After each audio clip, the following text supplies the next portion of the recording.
여러분 안녕하십니까, 진성호입니다. 오늘 새벽 국민의힘 중앙윤리위원회가 이준석 대표에 대해서 당원 정지 6개월을 결정했습니다. 자, 그렇게 되면 당원권이 정지되기 때문에 당대표 수행은 불가능해 보입니다. 그럼에도 불구하고 이준석 대표는 이 처분권은 나에게 있다, 이렇게 반박하고 나섰습니다. 자, 이런 가운데 국민의힘은 앞으로 어떻게 될 것인가? 윤석열 대통령의 집권 초기 집권 여당의 어떤 관계를 유지할 것인가? 이게 초미의 관심사로 떠오르고 있습니다. 자, 그렇다면 앞으로 국민의힘은 어떻게 될까요? 자, 법적 다툼의 소지는 있어 보입니다. 그럼에도 불구하고 이준석 대표 본인의 문제를 본인이 처분을 안 한다. 여기에 대해서는 홍준표 시장도 문제가 있다는 지적을 했고, 앞으로 정치적으로 이 문제는 상당히 논란이 될 것 같습니다. 자, 그렇다면 이준석 대표의 직무가 정지되면 누가 할 것인가?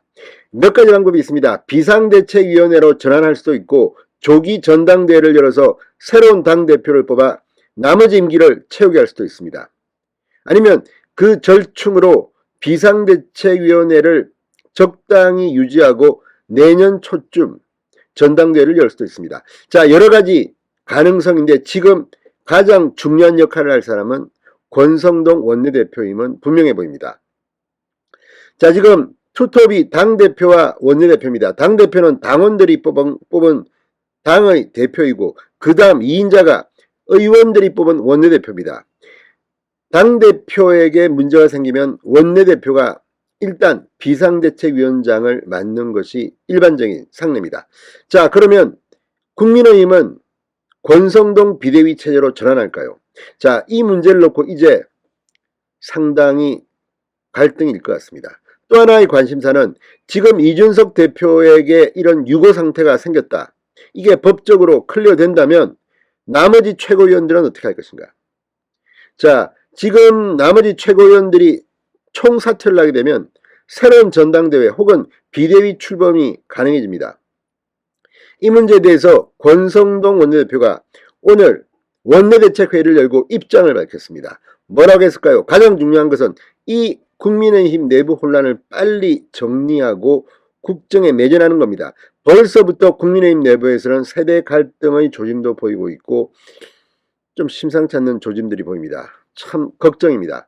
자, 선거까지는 정말 잘 싸웠는데 이제 당대표의 윤리위 결정으로 지금 국민의힘은 당분간 내홍이 불가피하는 보입니다. 이걸 빨리 어떻게 이 위기를 극복하느냐가 관건인 것 같습니다. 진성호의 직설 시작합니다. 방송에 앞서 아직 진성호 방송의 구독자가 아니신 분은 붉은색 구독 버튼 눌러주십시오. 더 좋은 방송으로 보답하겠습니다. 자, 권성동 원내대표가 오늘 이준석 대표의 셀프 징계 보류에 대해서 윤리위 징계 의결 즉시 효력이 발생한다. 당대표 권한이 정지되고 권한은 원내대표가 직무대행하는 것으로 해석하고 있다고 말했습니다. 오늘 원내대책회의를 가진 뒤 기자들과 만나 권성동 원내대표는 제가 실무자들로부터 보고받은 바 지금까지 모든 징계 처분은 윤리위원장이 직접 그 처분 결과를 통보했다고 한다. 이렇게 말했습니다. 원래 이런 결정에 대해서 징계 정도에 따라서 최고의 의결을 하는데 문제는 이준석 대표 본인의 문제이기 때문에 이걸 갖다가 당대표가 자기의 문제를 결정하고 이렇게 한다는 데 대해서는 논란이 있습니다. 정치적으로는 당연히 이런 논란이 있습니다. 자, 징계 처분권이 당대표에게 있다는 이준석 대표 주장과 달리 윤리위원장에게 징계 처분 최종 권한이 있다는 것이 권성동 원내대표의 해석입니다. 그러면서 이준석 대표의 업무가 6개월 정지되는 것이라 사고로 해석돼서 직무대행 체제로 보는 게 옳다는 것이 다수 의견이다. 사고로 봤을 때는 직무대행 체제이고 권위로 봤을 때는 권한대행 체제가 된다. 이렇게 실무자들로부터 보고받았다고 권성동 원내대표는 덧붙였습니다. 이 대표가 불복 의사를 밝혔는데도 직무대행 체제가 되느냐는 질문에는 네, 그렇게 해석한다고 쐐기를 박았습니다.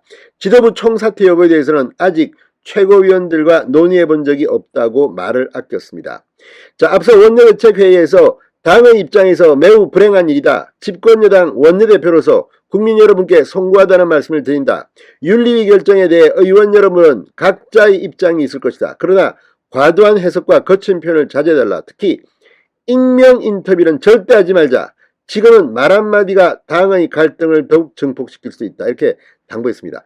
지금 이 갈등 계속 확산되는 것을 빨리 막고 안정한 체제로 들어가야 하는 것은 사실인데, 이 익명 인터뷰를 절대 하지 말자는 이 권성동 원내대표의 말은 설득력이 있어 보입니다.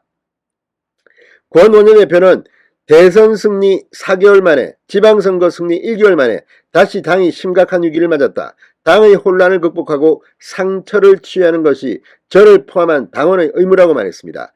향후 정치 일정과 관련해 언론은 여러 시나리오를 예상하고 있다. 현재 정해진 것은 아무것도 없다. 난국을 타개할 준비를 하겠다. 선당 후사의 마음으로 지혜와 의지를 모을 시간이라고 말했습니다. 당이 과거로 회귀할지 모른다는 우려가 있는 것을 잘 알고 있다. 끊임없는 혁신의 노력도 게을리하지 않겠다고 덧붙였습니다. 자, 이 말은 최재형 혁신위의 활동이 계속될 것을 시사하는 것으로 보입니다. 그러나 어쨌든 권성동 원내대표 말처럼 빨리 이 위기를 극복해야 합니다. 그 방법에 대해서는 지도부, 그러니까 최고위원들이 총사퇴하고 조기전당대회를 할 것인지 비상대책위원회로 전환할 것인지, 아무튼 국민의힘 엄청난 숙제를 안고 있는 것은 틀림이 없어 보입니다. 진성호의 직설이었습니다. 여러분 감사합니다.